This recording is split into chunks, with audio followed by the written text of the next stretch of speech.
தேமுதிக, அதிமுக உடனான கூட்டணி பேச்சுவார்த்தை தொடங்கிய நிலையில் தேமுதிக சார்பில் 5 மக்களவை தொகுதிகளும் 1 மாநிலங்களவை சீட்டும் வேண்டும் என்று டிமாண்ட் செய்து வருவதாக தகவல் வெளியாகியுள்ளது. நாடாளுமன்ற தேர்தல் நெருங்கி வரும் நிலையில் அனைத்து கட்சிகளும் தேர்தலுக்கு தயாராகி வருகின்றன. அதன்படி தேமுதிகவும் தேர்தல் பணிகளில் தீவிரம் காட்டி வருகின்றது. கடந்த மக்களவை தேர்தலில் அதிமுக, பாஜக கூட்டணியில் இடம் பிடித்திருந்த தேமுதிக இந்த முறை யாருடன் கூட்டணி அமைக்கும் என்ற எதிர்பார்ப்பு இருந்து வருகிறது. ஆரம்பத்திலிருந்தே பாஜகவுக்கு ஆதரவாக செயல்பட்ட தேமுதிக கட்டாயம் பாஜக கூட்டணியில் இடம்பெறும் என எதிர்பார்க்கப்பட்டது. ஆனால் அதிமுகவுடன் தேமுதிக மறைமுகமாக பேச்சுவார்த்தையை தொடங்கியது. இந்த நிலையில் விஜயகாந்த் வீட்டிற்கு அதிமுகவின் முக்கிய நிர்வாகிகளான Thangamani, SP Velumani, KP Anbazhagan, Benjamin ஆகியோர் சென்றனர். அவர்களுடன் தேமுதிக பொதுச் செயலாளர் பிரேமலதா விஜயகாந்த், துணை பொதுச் செயலாளரும் அவரது தம்பியுமான LK சுதீஷ், பார்த்தசாரதி ஆகியோர் கூட்டணி குறித்து பேச்சுவார்த்தை நடத்தினர். அப்போது தேமுதிக சார்பில் 5 மக்களவை தொகுதிகளும்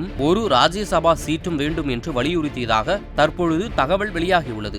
ஆனால் தேமுதிக முன்வைத்த கோரிக்கையை அதிமுக நிராகரித்துள்ளதாக கூறப்படுகிறது. செய்திகளை உள்ளது உள்ளபடி தெரிந்து கொள்ள ரெஃப்ளெக்ட் நியூஸை சப்ஸ்கிரைப் பண்ணுங்க.